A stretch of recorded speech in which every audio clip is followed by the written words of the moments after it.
All right, good day, warriors. Hey, it is all about Mika here. For those of you who may be new to visiting the channel, I am getting ready to start this new series that I was discussing in my prior video, where I just kind of want to tell you guys about the things that go on inside of nursing homes within the scope of what I do. Versus the things I've seen over the years. I have been in skilled nursing for over 10 years. I will run my credentials to you all.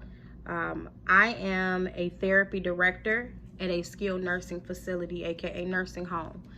I have a staff of physical therapists, physical therapy assistants, occupational therapists, occupational therapy assistants, and I have speech therapists.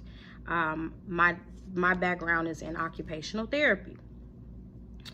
I have a bachelor's in healthcare administration. I am also currently finishing my master's in healthcare administration, and I am also currently studying to sit and take my licensed nursing home administrator's exam in January. I have a nursing background prior to all of my therapy background. So again, I've had extensive experience in nursing home, in the sector of nursing homes. Kind of what I'm talking to you more about is what I'm seeing from a therapy standpoint of things.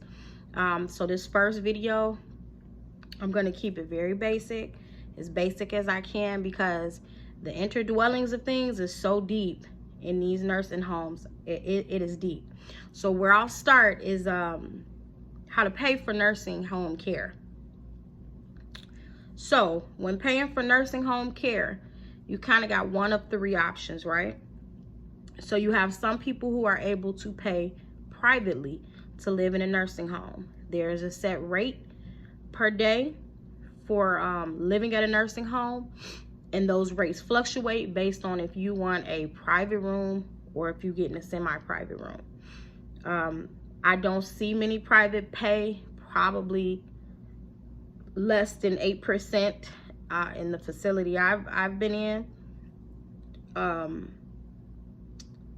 If I could kind of give you a figure, so our rates for our rooms, well, not my current one, I don't know the logistics of my current facility, but facilities that I have been at before, monthly, it is about $9,000 to $10,000 to live in a nursing home a month.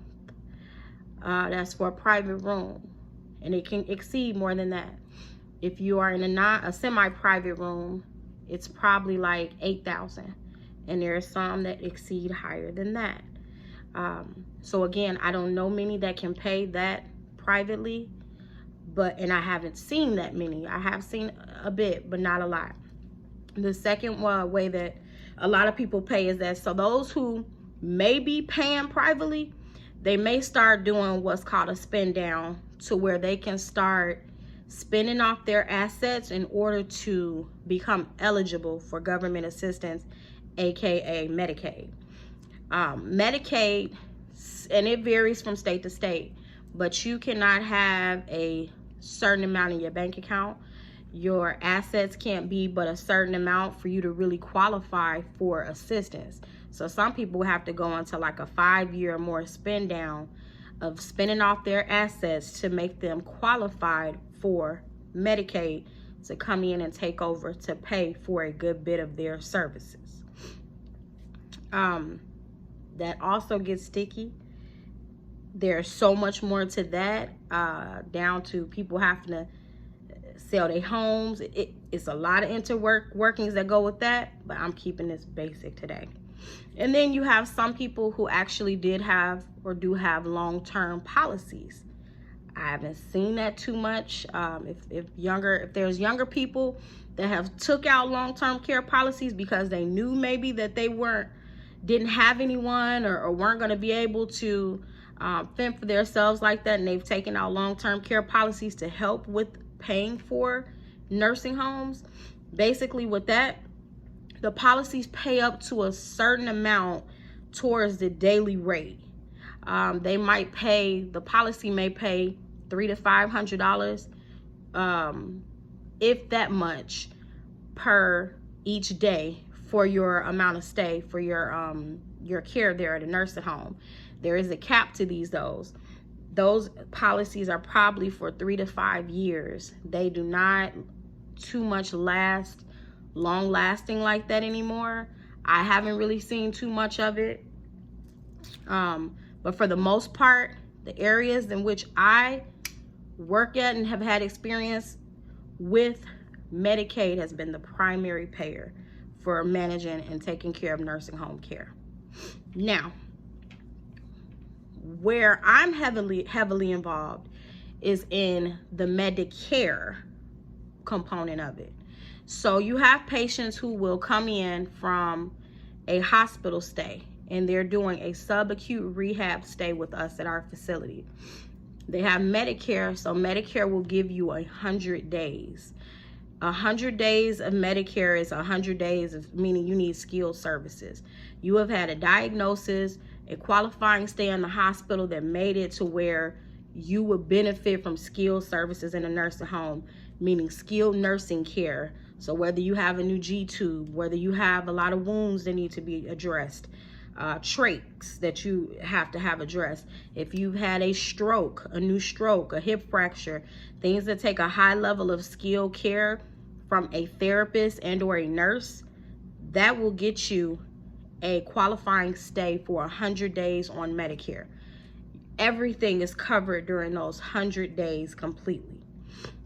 That means you got to do your hardest as patient. If this is only a short-term stay for you and not true long-term care where you'll be living there forever, you got to have a plan in place at the very beginning, where we sit and do care conferences stating, we're going to try our best to rehab your loved one to get them to their prior level of function within these 100 days. Some people don't even need all their 100 days, but we have to have a plan in place stating, in the event that you cannot get to your prior level in those 100 days, you are going to then have to sign up for Medicaid or whatever else to help pay for a further stay, or maybe a chronic stay now in a nursing home, if rehab did not work and resolve you back to your prior level of function. You have that time.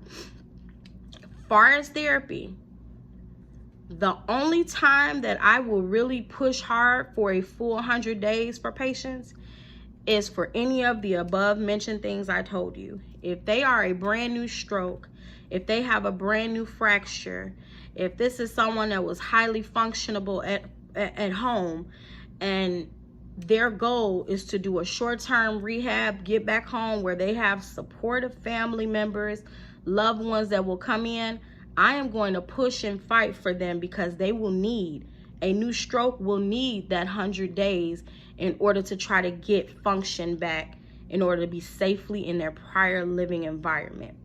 If we're talking about somebody that had like a simple UTI or something, and they came in, I'm more than likely not giving them a full 100 days, because they may not have come in real bad function. It was just a UTI that needed to be resolved.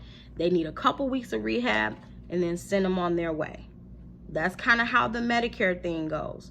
Pre-COVID, you had to have that a 60-day break, where after you use your Medicare days, there's a 60-day break, and you have to go and have a new hospital stay, a 3-day qualifying hospital stay, before your days start over again, which are 100 days.